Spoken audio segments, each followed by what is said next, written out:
Demons everywhere, and most of them just want to kick it at the local dive bar. I'm Cody, this is the Mutant Menace, and today on the show we're going to be talking about Ghost Rider Motorcycle Hero.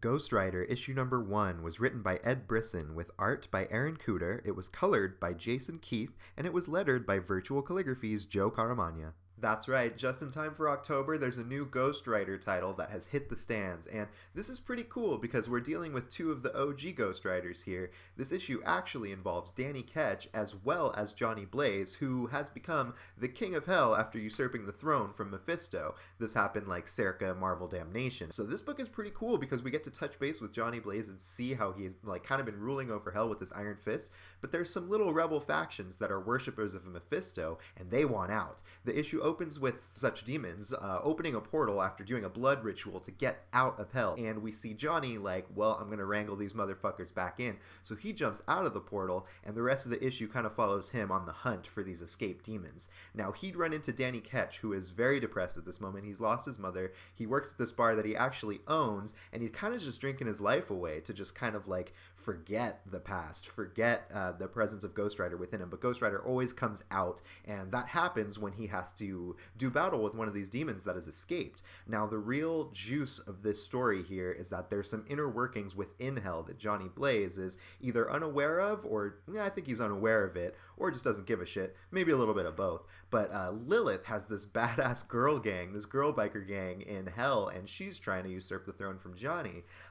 So along with that, we also find out the coolest part of this issue, in my opinion, is that when he goes after one of these demons who's at this local dive and he's listening, this demon kind of is eavesdropping on this conversation between Johnny and Danny, and he's just like, oh man, they're on the hunt for us. And one of these demons says, when Johnny catches up with him, he's like, you need to worry about the ones who aren't running, the ones who want your throne. We've done our time. We want out. And he's like this demon who wants to do better and is trying to escape Hell because Johnny Blaze apparently is going a little power hungry. And that's what Danny sees. Danny has a vision of his mother telling him, you have to stop Johnny. He's going crazy. And Danny is inevitably being pulled back into the struggle of the Ghost Rider persona that he wanted no part of. So I'm really intrigued by this story. I'm going to be hopping on this series and seeing where it goes. I'm really into the idea of these souls that were sinners in their life that have suffered enough and are just ready to go out peacefully to come on Earth, not even to wreak hell and destruction on Earth, but just to kind of live normal lives. I'm really into that concept. I'm into the idea of a power struggle in Hell with Johnny Blaze kind of losing it,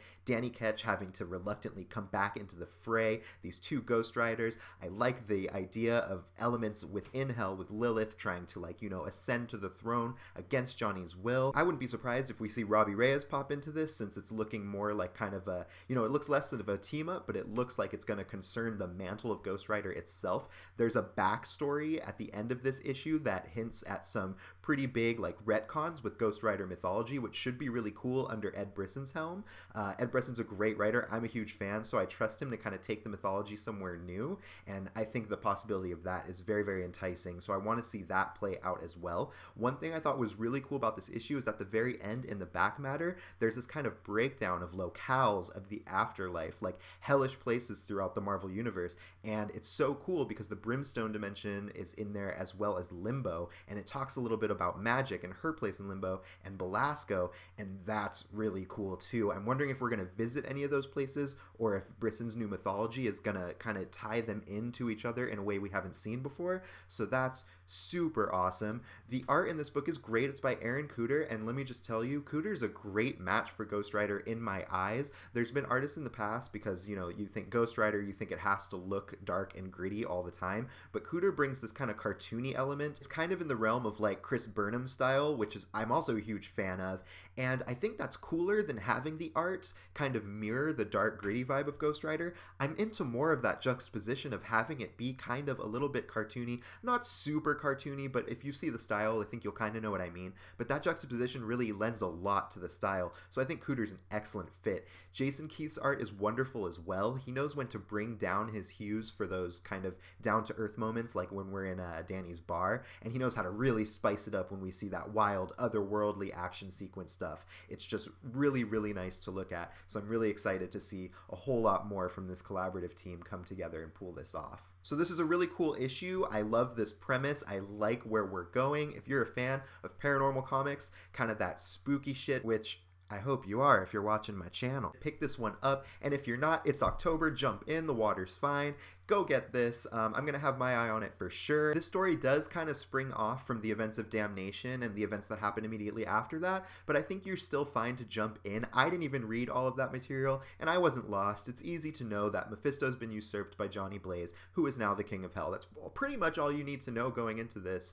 There's some Danny Ketch backup stuff that, if you're familiar with him, it'll help, but I wouldn't say it's needed. Thank you guys so much for watching. If you dug this video, give it a thumbs up and subscribe, and remember to keep it right here at the Mutant Menace, your #1 queer counterculture medium for making contact with the mutants, the mystics, and the myriad misfits of Marvel Comics.